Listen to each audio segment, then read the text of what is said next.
বাঁশবেড়িয়া মহাকালীতলা সূর্য তরুণ সংঘের পরিচালনায় তাদের কার্তিক পূজার আয়োজন করা হয়। এবারও এখানে একটি মন্দিরের আদলে তৈরি করা হয়েছে এখানকার মণ্ডপের সঙ্গে মানানসই এখানকার কার্তিক ঠাকুর। বাঁশবেড়িয়া বেনিয়ানেন লোকনাথ পুজো কমিটির এবার এখানকার ভাবনা পাখির বাসা।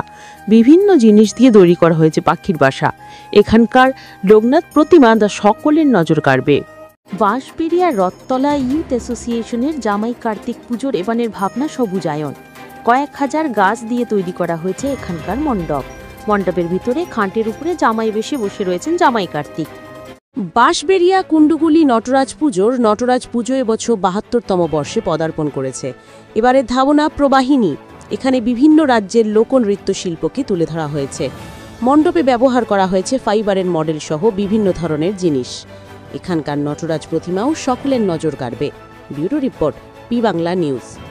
বাঁশবেড়িয়া হংসেশ্বরী রোড শিবাজি সংঘ ও জুনিয়র নীল সংঘের হনুমান পুজো ও কৃষ্ণ পুজো ২৫ বছর অর্থাৎ রজত জয়ন্তী বর্ষ। এবার তাদের ভাবনা মৎস্যবন্যা।